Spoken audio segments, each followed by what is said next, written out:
बोले शंकर भगवान की जय। त्रिदेवों की श्रेष्ठता और पापों के भेद। करदम्ब ने पूछा, ब्राह्मण, कोई भगवान शिव की, कोई विष्णु की तथा कोई ब्रह्मा जी की शरण लेने से सर्वोत्कृष्ट मोक्ष की प्राप्ति बतलाते हैं, किंतु आप किससे मुक्ति मानते हैं? महाकाल ने कहा, नरश्रेष्ठ, इन तीनों देवों की महिमा अपार है। इस विषय में बड़े बड़े योगीश्वरों का भी मन मोहित हो जाता है, फिर मेरी तो बात ही क्या है। कहते हैं, प्राचीन काल में कभी नेमिषारण्य निवासी मुनियों को भी यह संदेह हुआ था कि इन तीनों देवताओं में कौन सबसे श्रेष्ठ है। तब वे ब्रह्मलोक में गए। उसी समय भगवान ब्रह्मा ने इस श्लोक का पाठ किया। उन भगवान अनंत को नमस्कार है, जिनका कहीं अंत नहीं मिलता, तथा जो सबके महान ईश्वर हैं। उन भगवान शंकर को भी नमस्कार है। ये दोनों देवता सदा मुझ पर प्रसन्न रहें। इस श्लोक के अनुसार भगवान विष्णु और शंकर की श्रेष्ठता का निश्चय करके वे सब मुनि क्षीर सागर को गए।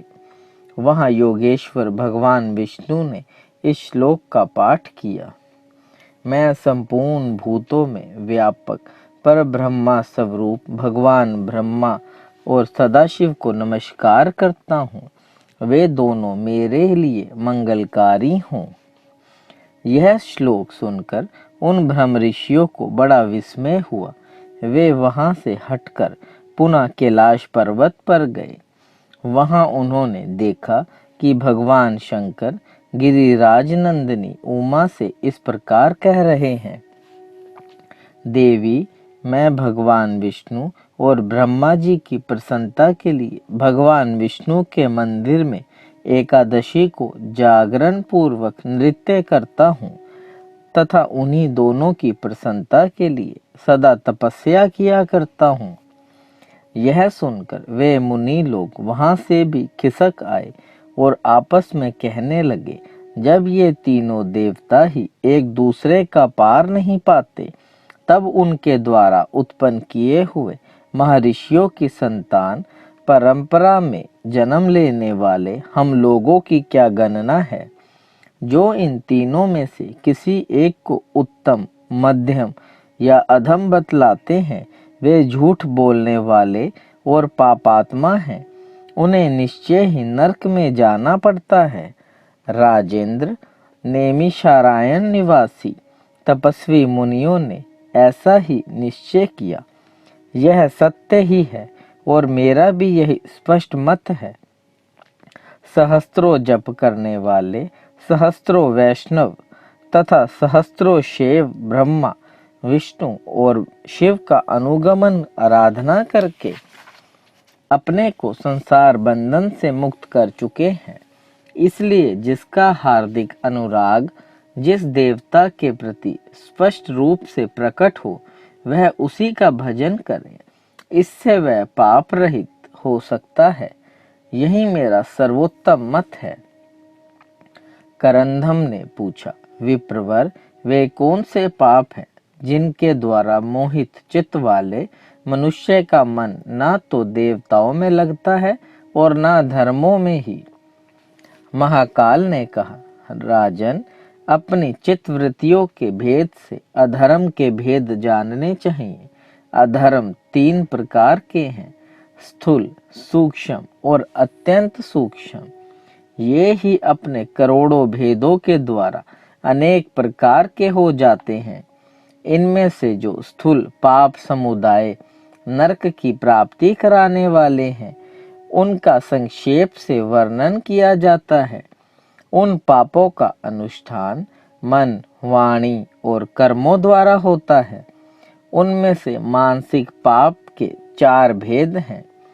पर स्त्री चिंतन, दूसरों के धन हड़पने लेने का संकल्प, अपने मन से किसी का भी अनिष्ट चिंतन तथा ना करने योग्य कार्यों के लिए मन में आग्रह रखना, इसी प्रकार वाचिक पाप कर्म के भी 4 भेद है। असंगत वचन पूछना, झूठ बोलना, अप्रिय भाषण करना तथा दूसरों की निंदा और चुगली करना। शारीरिक पाप कर्म भी 4 प्रकार के हैं। अभय, अभक्षण, हिंसा, मिथ्या, भोगों का सेवन तथा पराये धन का अपहरण। इस प्रकार मन, वाणी और शरीर से होने वाले ये 12 प्रकार के पाप कर्म बताए गए हैं। इनके भेदों का पुनः वर्णन करूंगा, जिनका फल अनंत है।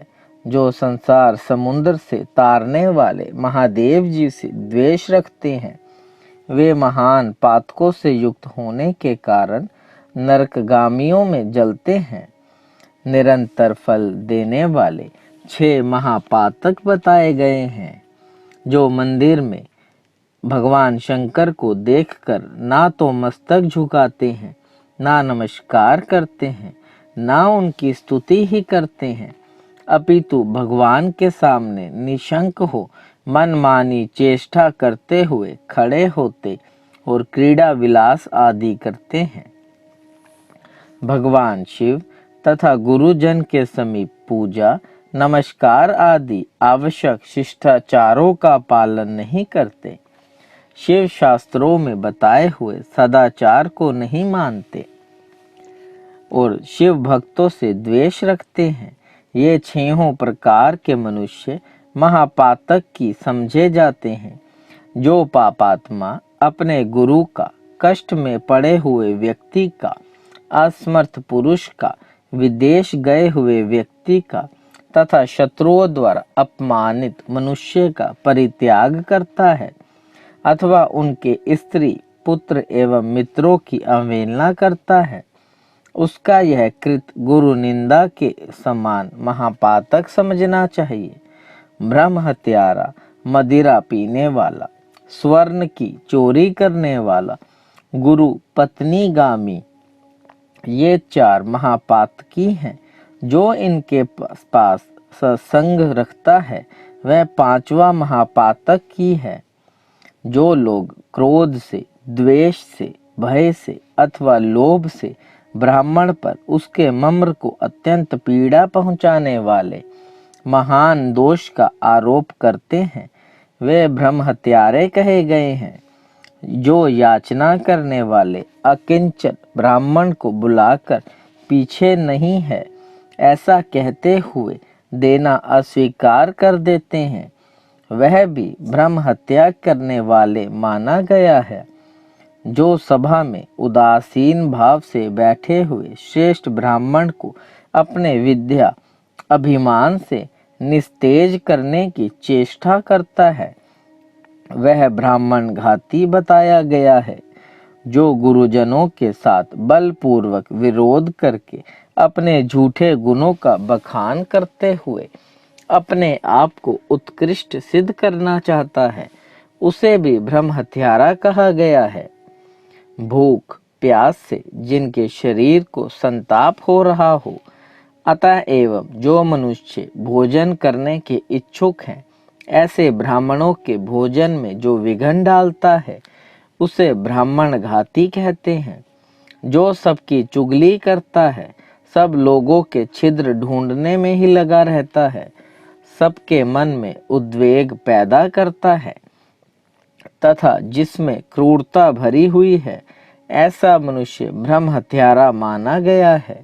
जो प्यास से पीड़ित हो जल पीने के लिए जलाशय में जाती हुई गौवों के मार्ग में विघ्न उपस्थित करता है, उसे गोघाती कहते हैं। ब्राह्मणों ने न्याय पूर्वक जिस धन का उपार्जन किया है, उसे छल बल से हर लेना ब्रह्म हत्या के समान माना गया है।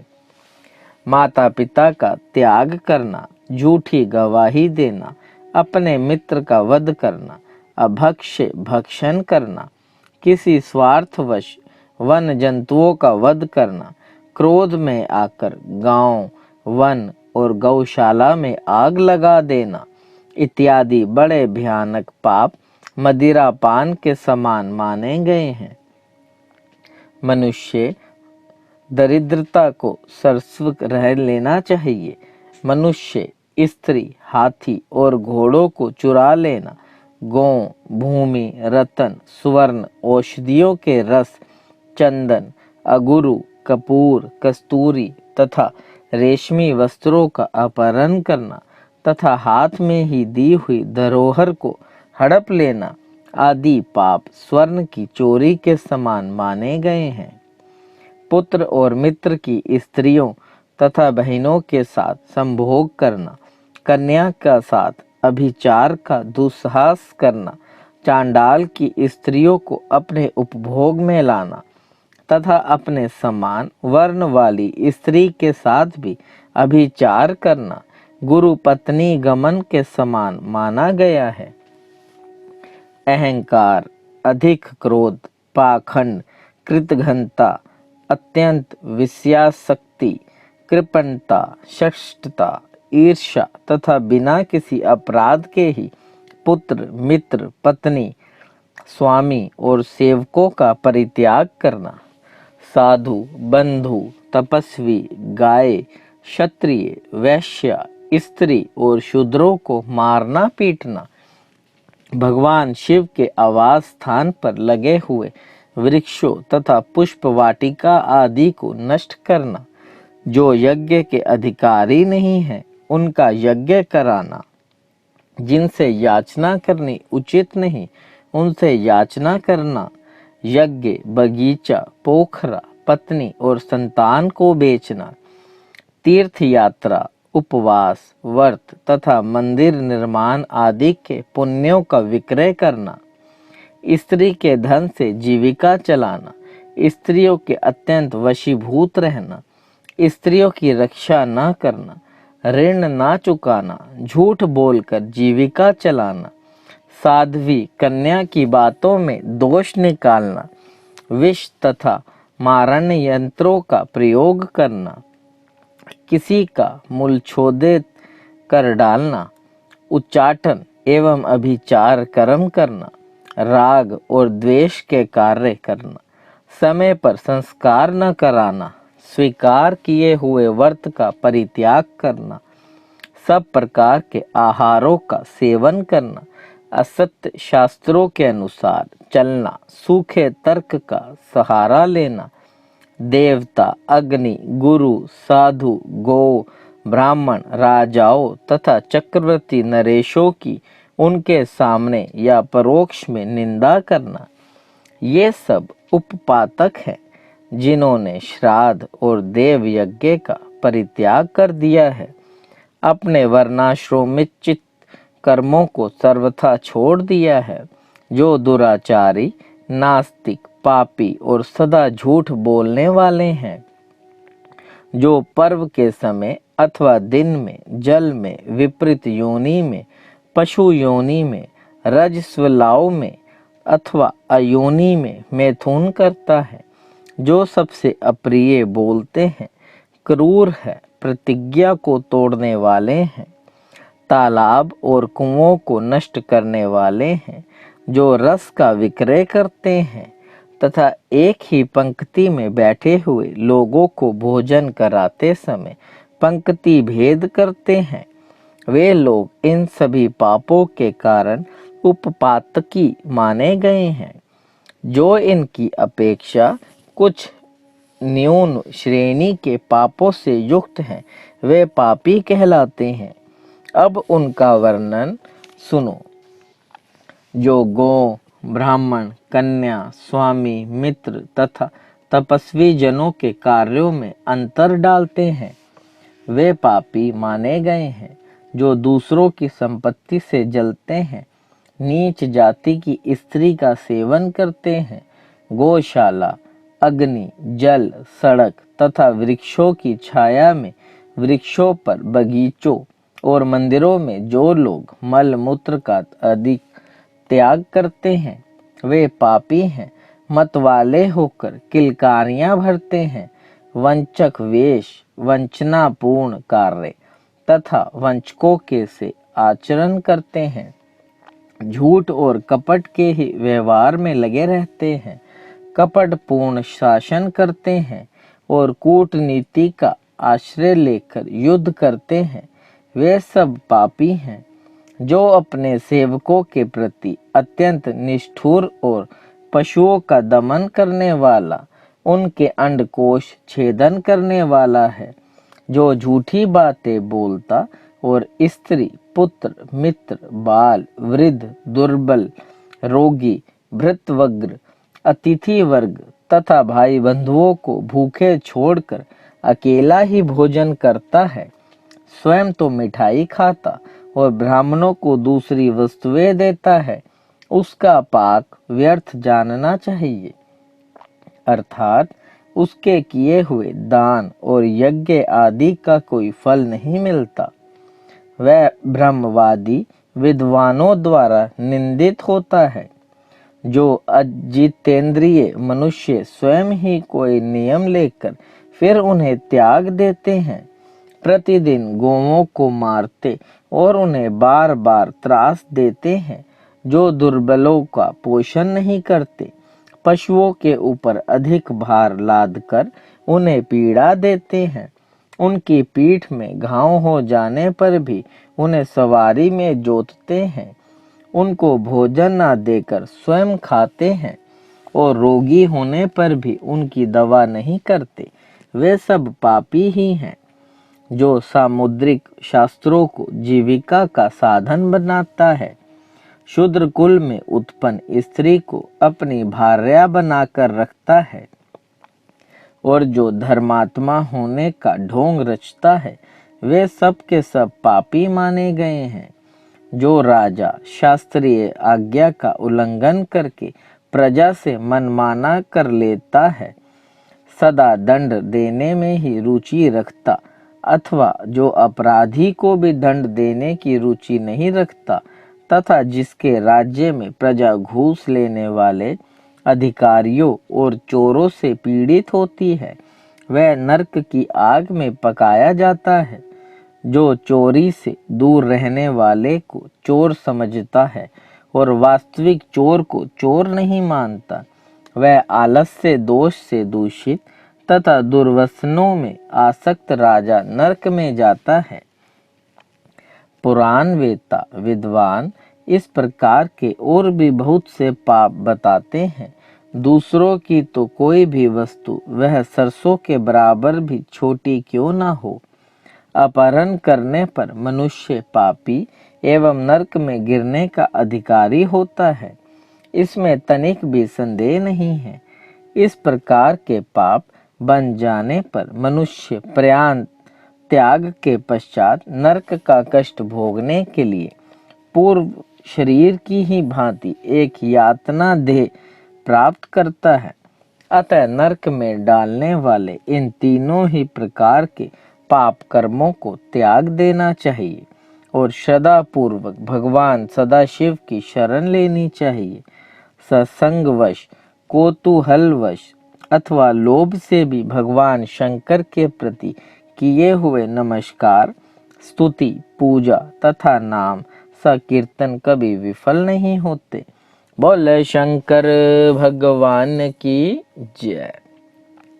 देव देव महादेव करुणा निधान भक्त वत्सल्य शिव शंकर भोलेनाथ प्रसन्न होइए त्रिलोकीनाथ, सदैव अपने चरना विंदों में लगाए रखे, सद्बुद्धि प्रदान करे, सृष्टि के कर्ता धर्ता संहार हरता, आपसे ही जीवन आपसे ही मरण महादेव, बच्चा पुल्लनहार तुसी बख्शनहार त्रिलोकीनाथ, कृपा दृष्टि बनाए रखे।